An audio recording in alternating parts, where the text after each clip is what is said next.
అందరికీ స్వాగతం. నా పేరు పద్మావతి.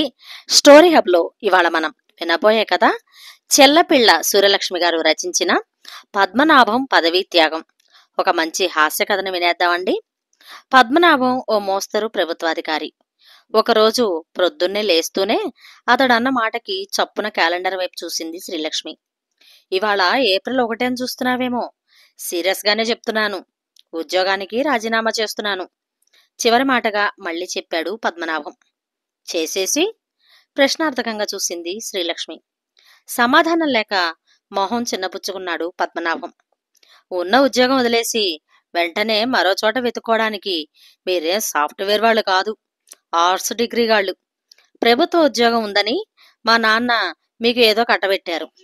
ఈ ఉద్యోగం మానేస్తే మీరు హాయిగా రోడ్ల వెంబడి తిరుగుదురు గాని.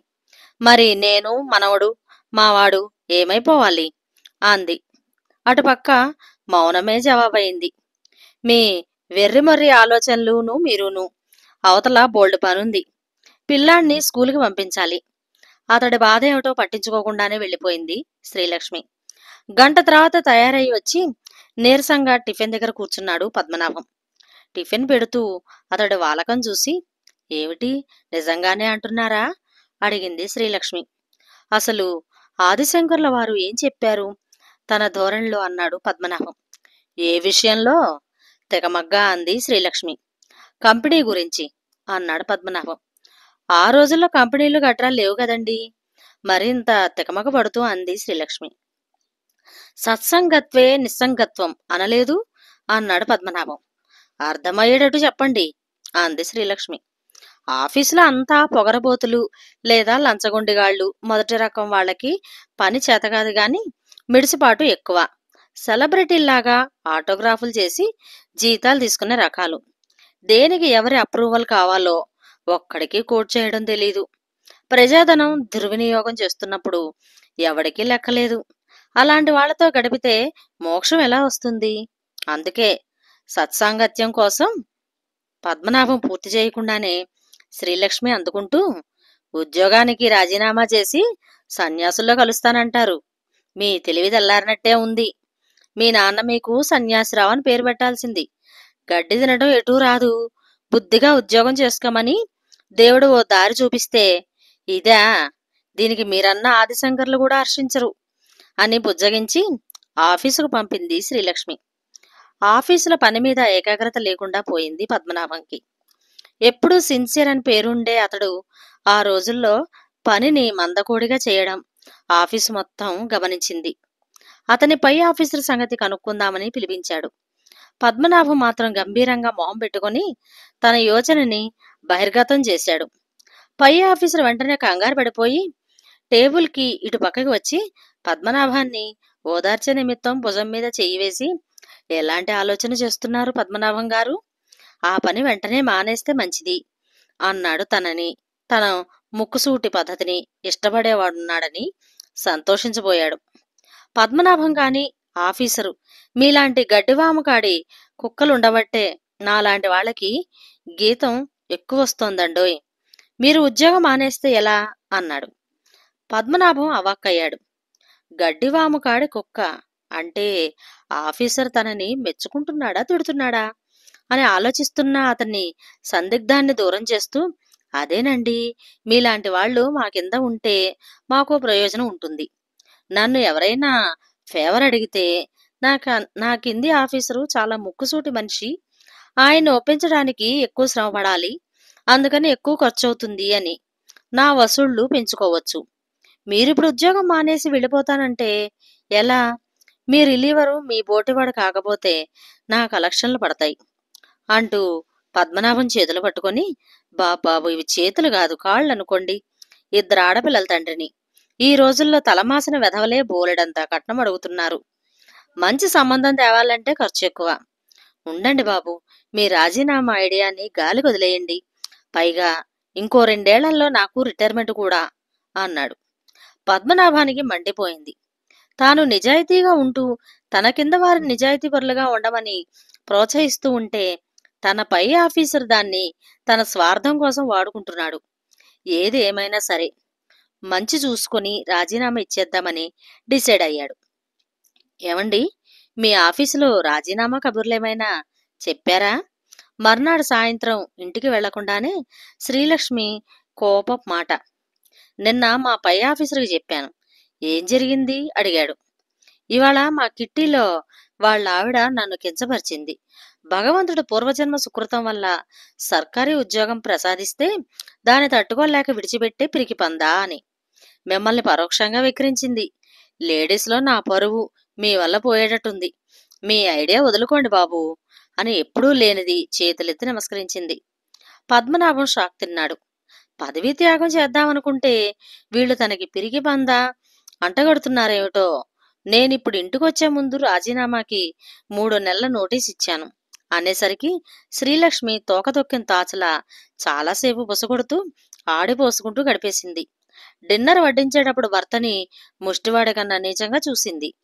అదే సమయంలో పుండు మీద కారం జల్లినట్టు ఏదో పాటలోని చరణం, పవరు పోయాక పాలైరైనా పలకరించడురా నిన్ను అన్న మాటలు ఆలపించింది. విసుగ్గా టేబుల్ నుంచి లేచి లోపలికెళ్లాడు పద్మనాభం.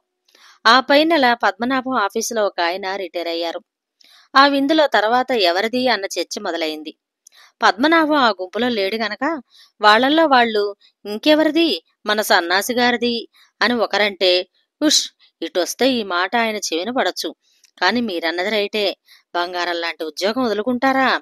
అలాంటి ఆయన్ని సన్నాసి అనడమే సబబు అని మరికొందరన్నారు. ఈ మాట ఆ నోట ఈ నోట పద్మనాభం చెవినబడింది. ఇక చూడాలి. పద్మనాభం తెగ మదన పడిపోయాడు. తను త్యాగం చేసుకుని గొప్పగా ఫీల్ అవుతున్న తర్వాత మిగిలిన వాళ్ళ చేతకాంతనం అనుకొని తనని పనికిమాలిన వాళ్లా చులకం చేస్తున్నారు. ఎంతటి అవమానం! త్యాగాన్ని, దానికి కావలసిన ధైర్యాన్ని మెచ్చుకునే రోజులు కావివి. ఏది ఏమైనా తను చేయబోయిన త్యాగాన్ని అందరూ తూలనాడుతూ ఉంటే పాపం పద్మనాభం డీలా పడిపోయాడు. తను ఎందుకు ఆ త్యాగం చేస్తున్నాడో మర్చిపోయి తను చేస్తున్న ఘనకార్యాన్ని ఎవరూ గుర్తించనందుకు తెగ బాధపడిపోయాడు. కంటి నిండా కునుకులేక నోటి నిండా తిండి సహించక రోగిలా తయారయ్యాడు. ఇలాగే మరో నెల గడిచింది. అప్పుడే చాతుర్మాస్యం ముగించుకొని తన ఆధ్యాత్మిక గురువు బుద్బుద్ధానంద స్వాముల వారు వాళ్ల ఊరికొచ్చారు. తన గోడు చెప్పుకుందామని వెళ్లి పూరణమన్నాడు పద్మనాభం. ఆయనంతా విని, ఓరి బాలక, నీలో ఎంత స్వార్థం తాగుందని నేనెరుగలేదే. నువ్వు నా శిష్యుడు అనిపించుకునే అర్హత కోల్పోయావు అన్నారు. ముందు కంగుదిన్నా వెంటనే ఆయన కాళ్ల మీద పడి తన తప్పేమిటో విశదీకరించమని కోరాడు పద్మనాభం. చూడు నాయనా, నువ్వు ప్రభుత్వాధికారి అయిన వెంటనే నీకోసం నువ్వు తీసుకునే హక్కు కోల్పోతావు. ఇంతకీ నిజాయితీగా నే పనిచేస్తున్నావు కదూ అని అడిగారు. సర్వజ్ఞులు, మీకు తెలియందేముంది అన్నాడు పద్మనాభం. స్వాముల వారు కాసేపు ఆలోచించి, నాకు తెలుసు నువ్వు నిజాయితీపరుడవని. నిన్ను పరీక్షించానంతే, కాని నీ విషయమే నీకు తెలియడం లేదు. నీకు దేవుడిచ్చిన తెలివితేటలు ప్రజల సేవ కోసం ఓ పదవిని దక్కించాయి. దాన్ని వదిలేస్తే ఆ దైవాన్ని, నీ తెలివిని తిరస్కరించి ధిక్కరించి కించపరిచినట్టే కదూ అన్నారు. ఆలోచిస్తూ తలూపాడు పద్మనాభం. రెండో విషయం, అవినీతి పెరుగుతున్న ఈ రోజుల్లో నువ్వు పదవీ త్యాగం చేస్తే ఒక నిజాయితీపరుడు పోయి ఒక లంచగొండి పదవిలోకి రావడానికి ఎక్కువ ఆస్కారం ఉంది. అందుకని నువ్వు త్యాగమే గనక చేయదలుచుకుంటే నీ భావోద్వేగాలను త్యాగం చేసి ఎన్ని కష్టాలొచ్చినా బాధపడకుండా, నిజాయితీని వదులుకోకుండా ఉద్యోగం చేసుకుంటూ బ్రతుకు. అదే నువ్వు లోకానికి చేసే పెద్ద త్యాగం అవుతుంది అని సెలవిచ్చారు స్వాములవారు. ఈ విధంగా పదవీ త్యాగమును నిజమైన అర్థమును తెలుసుకున్న పద్మనాభం మరుసటి రోజే తన రాజీనామాపై రాజీపడి రాజీనామా పత్రమును ఉపసంహరించుకొని, ఇది జరిగిన 6 నెలలకు వ్యాధి ప్రబలింది. ఎక్కువ మంది వ్యాధిగ్రస్తులున్న జిల్లాకు అతన్ని వ్యాధి నిరోధకారిగా పోస్టు చేశారు ప్రభుత్వం వారు. కేరళలోని తన స్నేహితుడి సహాయం వల్ల అక్కడ ఎలాంటి నిరోధక చర్యలు తీసుకోబడ్డాయో ఆ జిల్లాలో అదే పనిచేశాడు పద్మనాభం.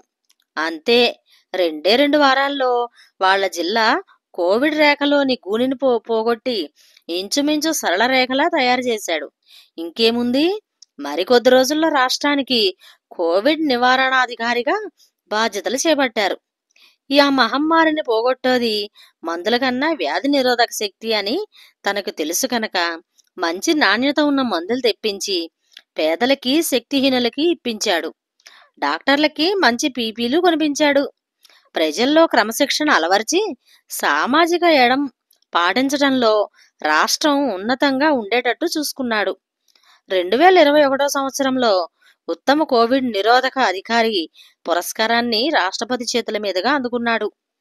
ఓ 2 ఏళ్ల క్రితం తనకు వచ్చిన త్యాగపు ఆలోచన గుర్తొచ్చి తన ముఖం మీద చిరునవ్వు తెచ్చిపెట్టింది.